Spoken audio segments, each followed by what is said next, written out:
Sidang pembunuhan berencana dengan terdakwa Richard Eliezer akan memasuki agenda pembacaan tuntutan jaksa. Bagaimana kesiapan penasihat hukum menghadapi tuntutan dan apa saja keistimewaan secara hukum Richard Eliezer dengan status justice collaborator.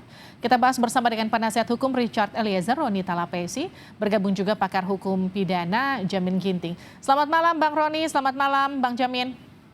Selamat malam Mbak Livia. Oke, saya Selamat ke malam Mbak Livi. baik.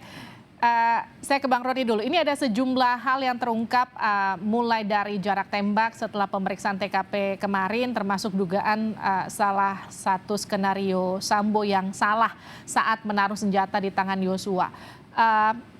Apa pembelaan yang mau dibangun Eliezer di persidangan? Ini kemudian dianggap apa yang dikemukakan Eliezer hari ini meruntuhkan skenario Verdi Sambo.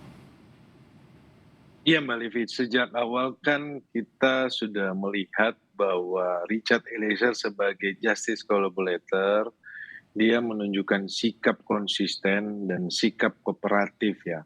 Yang dari awal dia sampaikan bahwa dia berminta maaf, kemudian dia siap untuk menjalani proses ini. Terus ini ditunjukkan dengan sikap itu ya Mbak Livi. Kemudian dalam proses persidangan kan fakta-fakta persidangan yang dari awal yang mereka coba sampaikan bahwa Richard Eliezer sendiri, ternyata di persidangan ini ketika kami tim penasihat hukum tidak mengajukan eksepsi dan kami mendapatkan kesempatan untuk memeriksa para ART maupun ADC maupun saksi yang lainnya, kita dapat mendapatkan fakta-fakta yang terungkap di persidangan yang menjelaskan bahwa keterangan Richard Eliezer tidak berdiri sendiri.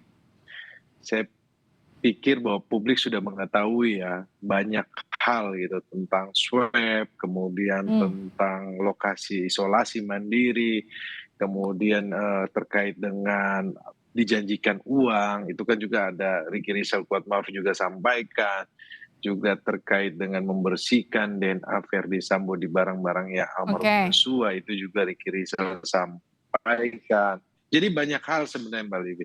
Jadi dalam proses ini kami sedang fokus ketika kami menghadirkan ahli yang sebelumnya ada ahli dari Jaksa Penuntut Umum yang menjelaskan terkait dengan kondisi peristiwa dan mengenai posisi hukum dari para terdakwa. Yang kami dapati adalah ketika dari ahli dari Jaksa Penuntut Umum, ahli pidana menjelaskan mengenai pasal 48 yang dimana menjelaskan ada daya paksa terkait dengan posisi klien saya, dan juga menjelaskan pasal 51 ayat 1 terkait dengan perintah jabatan. Kemudian kami menghadirkan hal ini, kami merangkai suatu konstruksi hukum dari filsafat, kemudian ahli psikolog forensik, kemudian ada ahli pidana. Ini merupakan satu kesatuan yang nanti kita akan ajukan dalam pembelaan kami. Oke, tapi kalau kita dengarkan kesaksian dari Eliezer, ini kan juga sempat disinggung oleh salah seorang ahli dari timnya Sambo yang menyebut bahwa tidak bisa kesaksian seorang GC yang juga seorang terdakwa itu berdiri sendiri tanpa pembuktian. Bagaimana Anda merespon ini? Nah, inilah yang perlu kita klarifikasi Mbak Livi, bahwa ini pernyataan yang tidak benar. Karena keterangan Richard Eliezer tidak berdiri sendiri. Keterangan Richard Eliezer bersesuaian dengan alat bukti yang lainnya. Gitu loh.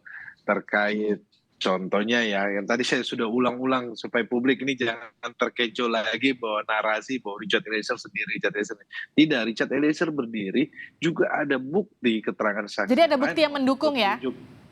Ya seperti itu Mbak Livi, karena ini fakta persidangan, tidak berdiri sendiri ya. Lalu bagaimana dengan pernyataan jaksa terkait sejumlah keterangan Eliezer yang dianggap masih ragu-ragu, misalnya soal sarung tangan atau soal masker misalnya?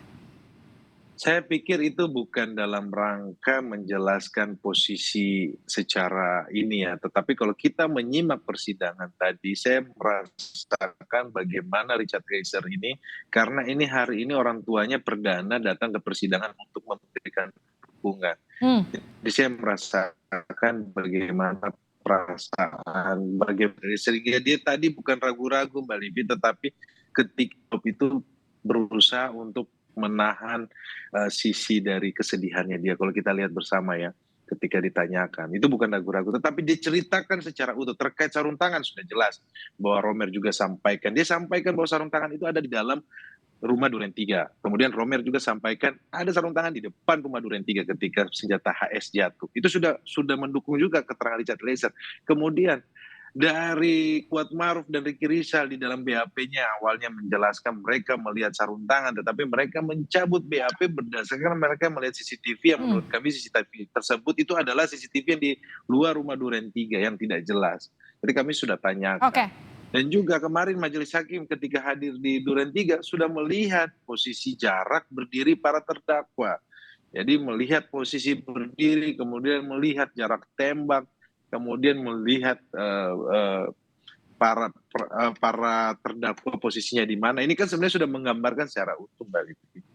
Oke, ini saya mau konfirmasi soal apa yang kemarin Bang Roni juga sempat saksikan ke TKP ya, bersama dengan hakim, juga ada kuasa hukum dari timnya Sambo.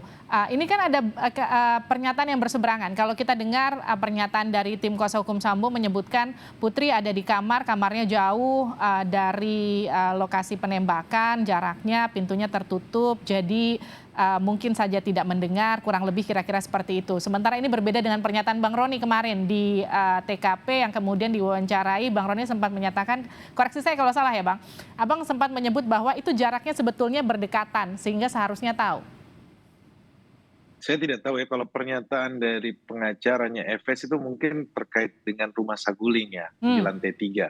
Tetapi kalau yang tadi Mbak Livi menanyakan terkait dengan kamar yang ada di rumah Duren 3, di mana itu berhadapan dengan posisi almarhum jatuh ya. Iya betul, itu yang dimaksud. Di situs itu, kalau itu kelihatan ya, bahwa itu posisinya dekat. Dan kemudian di fakta persidangan bahwa saudara Romer juga sudah sampaikan bahwa pintunya setengah terbuka. Ya. Kemudian dari penyidik Jakarta Selatan yang pertama kali hadir juga sampaikan pintunya terbuka juga, setengah terbuka. Kemudian klien saya sampaikan posisi kamar pintu setengah terbuka. Jadi ini sebenarnya fakta-fakta persidangan yang menjelaskan bahwa sekali lagi keterangan Richard Eliezer tidak berdiri sendiri. Jadi sangat tidak benar itu kalau cuma bilang satu saksi aja. Oke.